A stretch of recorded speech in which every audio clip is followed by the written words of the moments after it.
What if the most dangerous move in a war is choosing not to start it? Everyone keeps asking the same question. When will China invade Taiwan? But that question may already be a trap, because it assumes Beijing's objective is a dramatic, visible, all-or-nothing assault. It assumes power must arrive with explosions, ships, and headlines. But real strategy often works in reverse. The best strategists do not rush into the strongest part of the enemy's defense. They change the environment until the enemy is already losing before the battle begins. And that is what makes this moment so unsettling. China's patience does not mean restraint. It may mean confidence. It may mean Beijing believes time itself is a weapon. Even U.S. intelligence assessed in 2026 that China does not currently plan to invade Taiwan in 2027 and has no fixed deadline for unification, while still preferring to gain control without force if possible. Think about what that means. The absence of invasion is not proof of peace. It may be proof that a more sophisticated campaign is already underway. The core idea is simple, but most people miss it. China is not failing to take Taiwan quickly.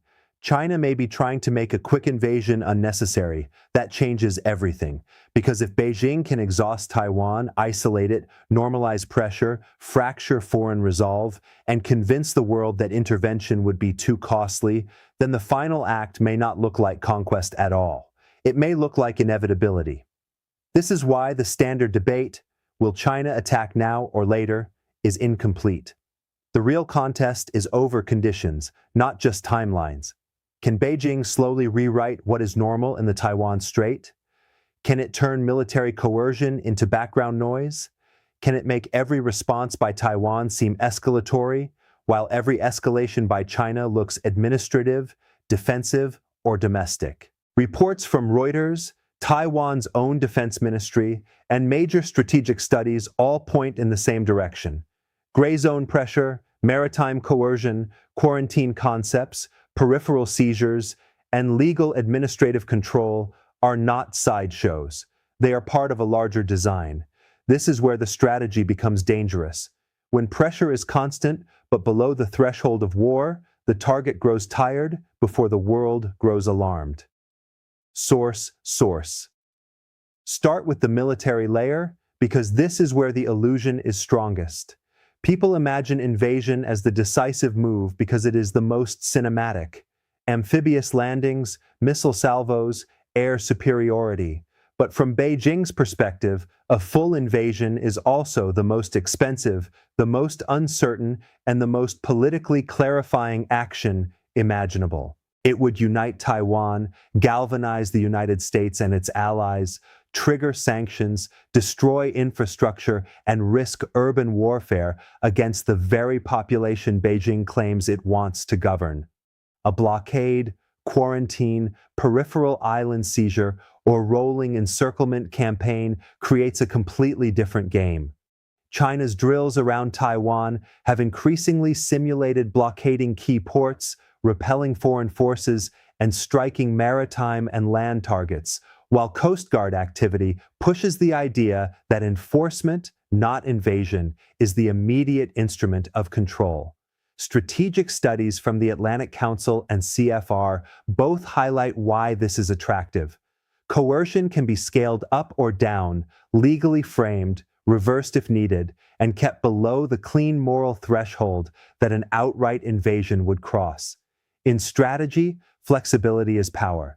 A move that can be intensified without forcing a total war decision is often stronger than a move that commits everything at once. But here's the real problem. Military pressure is only one part of the machine.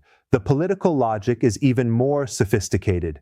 Beijing does not just want to deter Taiwan, it wants to shape the decision-making of everyone around Taiwan. Japan, Southeast Asia, Europe, Washington, shipping firms, investors, insurers, domestic voters on the island itself. If China can make the Taiwan issue feel permanently risky, economically radioactive, and politically exhausting, then support for resistance becomes harder to sustain. Reuters reported that U.S. intelligence expects China's multi-domain coercive pressure to intensify, not only toward Taiwan, but also toward countries like Japan, in order to punish statements that imply involvement in a future crisis. That matters, because Beijing is not simply preparing for a military contest, it is building a deterrence web around the battlefield. The message is not just, Taiwan is ours. The message is, if you interfere, the costs spread to you. This is classic strategic encirclement, not of territory first, but of choices. And once choices narrow, leverage expands. Think about what this means. China may not need every actor to support it. It only needs enough actors to hesitate. Then comes the economic layer, and this may be the quiet center of gravity. Taiwan is an island economy. It depends heavily on imports, shipping routes, fuel flows, and commercial confidence. That means China does not need to perfectly seal Taiwan off to create severe stress. It only needs to reduce confidence, interrupt predictability, and raise the costs of normal life. Strategic assessments note that Taiwan imports roughly 97% of its energy, and that even a partial cutoff or sustained trade disruption could create cascading strain. CSIS also estimates that over 1/5 of global maritime trade passed through the Taiwan Strait, including about $1.4 trillion in Chinese imports and exports. That last number is crucial because it reveals the paradox. China also depends on the same system. So why doesn't that dependence rule out coercion? Because Beijing may calculate that limited, calibrated disruption is less self-destructive than a full-scale invasion. It can pressure Taiwan while preserving room to manage blowback, and it can force foreign firms to ask a simple question: how much uncertainty can we tolerate before we begin adjusting ourselves? Once markets begin pricing in danger, strategy has already moved from the battlefield into the boardroom. Source. Now look at the psychological layer, because this is where slow strategy does its deepest work. Taiwan's defense ministry has warned of multi-front saturated gray zone tactics using aircraft, ships, balloons, drones, and even civilian or militia-style vessels. Reuters described it as a strategy to make the area around Taiwan saturated and to obscure old boundaries like the median line in the strait. That is not just harassment, it is behavioral conditioning. When patrols become daily, they stop shocking people. When crossings become routine, the old line begins to disappear, not because treaties changed, but because memory changed. This is how new normals are created, not by persuasion, but by repetition. The strategic purpose is to exhaust the defender while numbing the observer. Taiwan scrambles, tracks, reacts, spends, and strains. Foreign governments issue concern, then move on. Markets wobble, then adapt. Beijing learns what it can do without triggering a decisive response. This is salami slicing, yes, but more than that, it is strategic anesthesia. Everyone remains awake enough to notice the pressure, but not alarmed enough to stop it.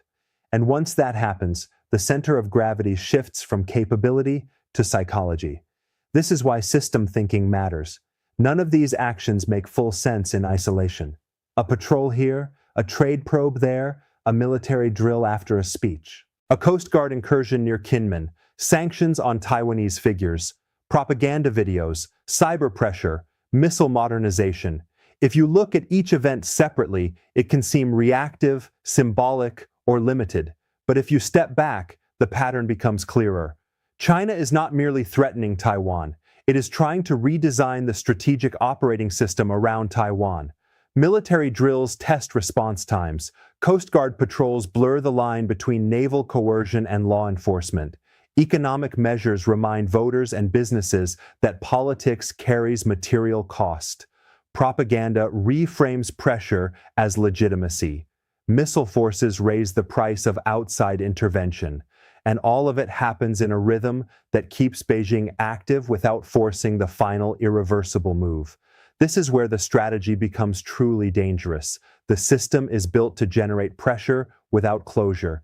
In game theory terms, China is maximizing leverage while postponing the highest risk commitment. It is preserving escalation dominance in steps, not bets. That is much harder to counter than a single dramatic threat. And here is the turning point that many analysts still resist. Everyone thinks this is about power projection. It is not. It is about control of tempo. In strategy, the side that controls tempo often controls perception, and the side that controls perception shapes the coalition against it. A rushed invasion would hand tempo to the defenders. Taiwan would mobilize. The United States would face an unmistakable choice. Japan's debate would harden. Global sympathy would consolidate. But a rolling coercion campaign does the opposite. It forces others to ask again and again whether this particular incident is really the moment to act. It breaks one huge decision into 100 smaller, more deniable decisions. And smaller decisions are easier to delay. That may be Beijing's real edge. Not overwhelming force in one instant, but the ability to keep the crisis permanently unresolved while continuously improving its position. Even experts who see blockade and quarantine as risky also note that these options may be more plausible than invasion in the near term, precisely because they exploit ambiguity. The world knows how to condemn a beach landing. It is much less certain how to respond to customs inspections, law enforcement patrols, or temporary exclusion zones. Control does not always arrive wearing a uniform. Sometimes it arrives wearing a legal argument. So what comes next? Not prophecy, logic. If this strategic reading is correct, then the next phase will likely involve more normalization of coercion rather than an immediate leap to invasion. Expect more layered maritime and air activity designed to practice selective isolation while testing international reaction. Expect greater use of Coast Guard and quasi-civilian tools because they complicate military response. Expect continued economic signaling, selective pressure rather than total rupture. Expect deeper efforts to make any foreign intervention look like escalation rather than rescue. And above all, expect China to keep improving its ability to punish intervention with missiles, cyber operations, and multi-domain disruption. Reuters has already pointed to the scale and sophistication of Chinese missile capabilities, and Taiwan's own planning assumes Beijing would try to seize the island quickly while preventing outside help. That does not mean war is inevitable tomorrow. It means the strategic environment is being prepared so that, if force is ever used, it occurs from a position of conditioned advantage. In other words, the waiting is not empty. The waiting is work. The big insight is this: modern power rarely begins by destroying the target. It begins by reorganizing the target's choices. That is the hidden truth behind the Taiwan question. Beijing may understand that the strongest form of coercion is not the strike that starts the war. It is the pressure campaign that makes resistance seem futile, intervention seem reckless, and delay seem rational to everyone except the side being squeezed. This is not just a lesson about China. It is a lesson about how power works in the 21st century. War is no longer only the contest of armies. It is the contest of systems, attention, logistics, law, psychology, and patience. The side that can combine them without triggering total opposition gains an extraordinary advantage. That is why the absence of invasion should not reassure us too quickly. Sometimes the most dangerous strategy is the one that looks incomplete. Sometimes the battle is already happening in slow motion, hidden inside routine. And sometimes the empire that appears patient is not hesitating at all. It is simply choosing the battlefield where your strengths matter least. So the final question is not whether China is rushing Taiwan. The final question is far more unsettling. What if not rushing is the strategy? What if the goal is not to storm the island before the world reacts, but to slowly build a world in which reaction becomes weaker, slower, and more uncertain each year? Because if that is true, then the crisis is not approaching. It is unfolding, quietly, systematically, patiently, and by the time most people recognize the shape of the game, the board may already have changed. So here's the question for you. If control can be built without invasion, what would real deterrence even look like now?